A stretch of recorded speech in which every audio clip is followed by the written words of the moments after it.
ئەمساڵ لە سنووری قەزای بەردەڕەش بەرهەمی پەتاتە لە 100 زیادی کردووە و گەیشتووەتە 160,000 تۆن. دەست بە هەڵگرتنەوەی بەرهەمی پەتاتە کراوە و بەهۆی بەرزبوونەوەی پلەکانی گەرمە کرێکارەکان بەیانی زوو دەچنە سەرکار. بەڕێوەبەری کشت و کاڵی بەردەڕەش ئاماژە بۆ دەکات کە بەرهەمی پەتاتەی ناوچەکەیان بۆ زۆربەی پارێزگاکانی عێراق ڕەوانە دەکرێت. لەو ساڵانەی ڕابردووەن ساڵ وە ساڵ بەرهەمی پەتاتە لە سنووری دەشتی ناوکۆ زیاتر دێتە چاندن. دوتیارێکی زیاتر هەولی چاندنی پەتاتە دەدات، ئەویش هۆکار هەنە بۆ چاندنی پەتاتە لەبەرەوەی بەرهەمەکە دێتە ساغکردنەوە. دووەم ڕێژەیەکی زۆریش بیر لێ هایتە کۆلین، چکە پەتاتە بەرهەمێکی ئاو دەبەر ئاو دێتە چاندن. تەمەشاتان کردوی لە گوندی حەسەنی کارگەیەکی بۆ بەرهێنان دێتە دروستکردن. ئەو کارگەیەک تایبەتە بە پیشسازی پەتاتە لە سنوورەکەمان.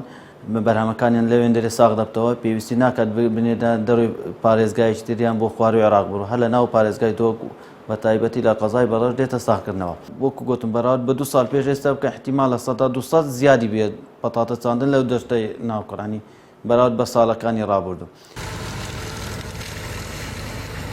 بەرووبووی پەتاتە یەکێکە لە خۆراکە سەرەکیەکانی جیهان و لە کوردستانیش خاکی بەپیتی هەیە بۆ چاندنی ئەم بەرهەمە. بە جۆرێک لە 170 بەرهەمی پەتاتەی عێراق لە هەرێمی کوردستان دەچێنرێت. بەرهەمێنانی پەتاتە بژێوی ژیانی چەندین خێزانی دابین کردووە. عابیدا عومەر خۆی و هاوسەرەکەی و 3 منداڵی زیاتر لە مانگێکە ڕۆژانەکاری هەڵگرتنەوەی بەرهەمی پەتاتە دەکەن.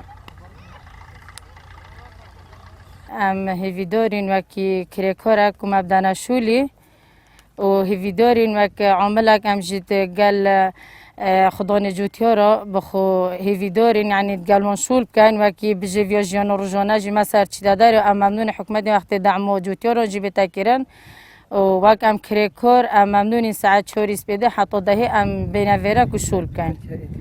یعنی وەختی پتر احتیمامێت دەتە کرێکۆرۆن گەل ڤۆن جوتیۆرە بخۆ شوول کە ئەم دێ مەمنون و حکومەتی بین و هەموو سێ کچ و گۆڕاکتێن.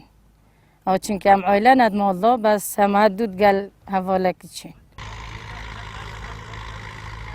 یەکێک لە جوتیاران کە ساڵانە 350 دۆنم لە پەتاتە لە سنووری دەشتی ناوکۆڕێ لە قەزای بەردەڕەش دەچێنێت ئاماژە بەوە دەکات کە ئەمساڵ بەرهەمی پەتاتە زۆر باشە و ڕۆژانە نزیکەی 500 کرێکار لە زەویەکانی کاری هەڵگرتنەوەی پەتاتە دەکەن.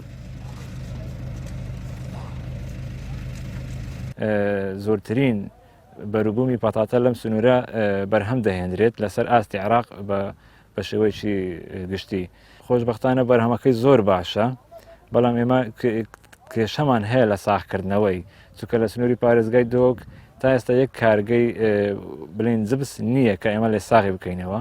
زیاتر لە 175 بڵین تا 80 زەویە کشتتوکالیەکان لە سنووری قەزای بەردەڕەش لەم چەند ساڵەی ڕابردوو کراوە بە پەتاتەوە، لە ساڵانی داهاتوو زیاتریش دەبێتن ئەگەر بێت و کارگای زیاتر بکرێتەوە بۆ ساغکردنەوەی بەرهەمی پەتاتەی جوتیار بە شێوەیەکی عام بۆ بەغدا بۆ جنوب دەنێ و من خۆم ڕۆژانە زیاتر لە 400 تا 500 کرێکار کارم بۆ دەکات کە هەشت بەڕات هەتا 9 بەڕات ئێمە بەرهەمی پەتاتە ڕۆژانە بەرهەم دەهێن. خاکەکەی ئێرە خاکێکی نەرمە، پەتاتەش پێویستی بە خاکێکی نەرمە، چەند نەرم بیت پەتاتە لە ژێرەوە گەورەتر دەبێت زیاتر دەبێتن. خاکێکی نەرمە کەش و هەواکەی لەبارە بۆ ساردی و گەرمی.